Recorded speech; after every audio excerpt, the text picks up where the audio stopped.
279 active soldiers نے اپنی جان لینے کی کوشش کی، اپنی زندگی کا خاتمہ کرنے کی کوشش کی۔ 11 جو سولجرز ہیں، 11 فوجی اور پولیس مین ایسے ہیں جو مارے گئے، جو ہلاک ہو گئے، انہوں نے خودکشی کر لی اپریل 2025 میں۔ یہ ایک ہی مہینے میں ہونے والی سب سے زیادہ خودکشیاں قرار دی جا رہی ہیں۔ اور اسی طرح جب یہ ٹرینڈ بڑھا ہے اور تقریباً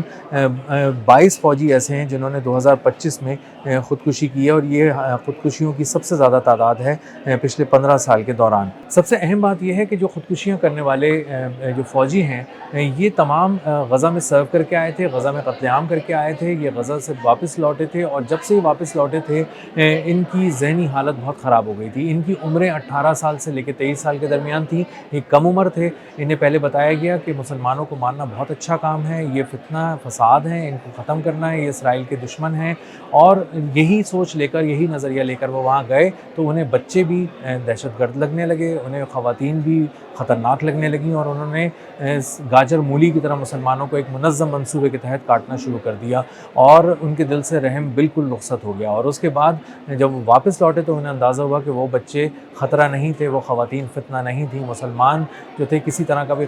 خطرہ اسرائیل کے لیے نہیں تھے، وہ تو مظلوم تھے، وہ تو بے گناہ تھے، وہ تو نہتے تھے، اور ہم نے انہیں یک طرفہ طور پہ گاجر مولی کی طرح کاٹ کر رکھ دیا، اور ہم نے ان پہ ظلم کیا اور مسلسل ظلم کیا، اور یہ ایک ایسی خلش تھی جو بعد میں روگ بن گئی اور وحشت بن گئی دل کا، اور مسلسل وہ اس احساس گناہ کا شکار ہو گئے، اور اس حد تک شکار ہو گئے کہ انہوں نے اپنی زندگیوں کا خاتمہ کر لیا، یا وہ اس حد تک نفسیاتی مسائل سے دوچار ہو گئے کہ انہوں نے اپنی فوج سے جان چھڑا لی، اور انہیں پتہ چل گیا کہ یہ قصابوں کا ایک گروہ ہے جو اسرائیلی آرمی جس کا نام رکھ دیا گیا ہے، اور یہ جاتے ہیں پہلے مظلوموں کو تلاش کرتے ہیں، مظلوم ملک کو تلاش کرتے ہیں، اور پھر ان جگہوں پہ جا کے قتل عام کرتے ہیں، منظم نسل کشی کرتے ہیں، عمارتوں کو تباہ کر دیتے ہیں، معیشت کو گرا دیتے ہیں، اور انسانوں کو مار ڈالتے ہیں، اور یہ کسی طرح بھی انسانیت کی خدمت نہیں ہے، اسرائیل کی خدمت نہیں ہے۔ اور جب ان کو یہ بات سمجھ میں آئی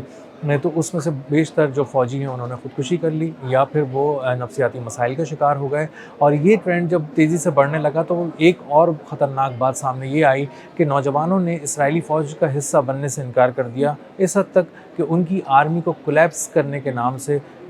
کا لفظ استعمال کرنا پڑا اس کے آرمی چیف کی طرف سے۔ اس نے کہا کہ یہ اسرائیلی آرمی اس حد تک کمزور ہو چکی ہے کہ اب وہ ٹوٹ رہی ہے، کولیپس ہو رہی ہے، اور وہ یہ بات بتا رہا ہے ارکان پارلیمنٹ کو بھی، لوگوں کو بھی، کہ ہم کہاں سے فوجی لائیں۔ نوجوان تو ملک سے باہر جانے کو ترجیح دے رہے ہیں، وہ کوشش کر رہے ہیں کہ کسی طرح ملک سے جان چھوٹے بھاگیں، وہ سائبرس بھاگنا شروع ہو گئے ہیں، اور وہ انکار کر رہے ہیں، یا وہ کتاب لے کے بیٹھ جاتے ہیں، مذہبی کتاب تورات لے کے بیٹھ جاتے ہیں اور اس کو پڑھنے لگتے ہیں، اور کہتے ہیں کہ ہم فوج میں اس لیے بھرتی نہیں ہو سکتے کہ ہم اپنے مذہب کی خدمت کرنا چاہتے ہیں، اسی لیے ہم تورات پڑھنا چاہ رہے ہیں۔ تو تورات کو ڈھال بنا رہے ہیں اور فوج سے بھاگ رہے ہیں یا صاف انکار کر رہے ہیں۔ اور اب حالات یہ ہیں کہ خواتین کو بڑی تعداد میں فوج میں بھرتی کیا جا رہا ہے۔ اب تک 3 گنا جو ہے وہ خواتین کی بھرتی تیز ہو چکی ہے، اور تقریباً 5 میں سے 1 خاتون جو ہے وہ سولجر اسرائیل میں رکھی گئی ہے۔ 5 اگر سولجرز ہیں تو ان میں سے 1 خاتون ہے، اور خواتین کی اس تیزی سے بڑھتی تعداد کے درمیان ہی ایک اور خبر بھی یہ سامنے آ رہی ہے کہ جو خواتین سے جنسی ہراسانی کے کیسز ہیں اسرائیلی فوج کے اندر وہ غیر معمولی طور پر بڑھ گئے ہیں، اور خواتین کو کہیں جائے پناہ نہیں مل رہی، وہ اپنی عزتیں نہیں بچا پا رہی اپنے افسران سے، اپنے ساتھی اہلکاروں سے۔ اور سب سے خوفناک بات یہ ہے کہ جب وہ اس کی شکایت کرنے جاتی ہیں تو وہی افسر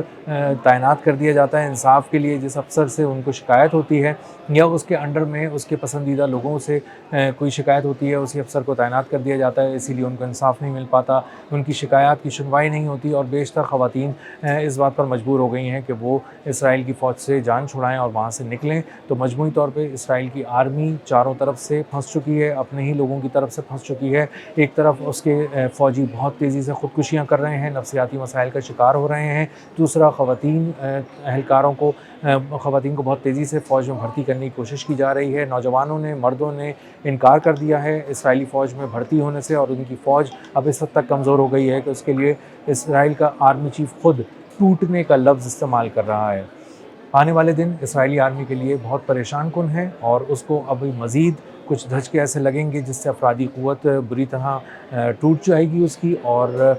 اس کے کمزور ہونے کی وجہ سے بہت سے ایسے آپریشنز جو نتن یاہو سوچتا ہے کہ وہ مشرق وسطیٰ میں کرنا چاہتا ہے، محاذوں کو گرم رکھنا چاہتا ہے، نئی جگہوں کو تلاش کر رہا ہے، نئے اہداف کو نشانہ بنانے کی کوشش کر رہا ہے، پلاننگ کر رہا ہے، اس کو ایک بہت زوردار دھچکا لگا ہوا ہے اور آنے والے دنوں میں مزید لگے گا۔ اب تک کے لیے اتنا ہی، ملتے ہیں اگلی ولاگ میں کسی نئی خبر، نئے تجزیے اور نئے زاویے کے ساتھ۔ اللہ حافظ۔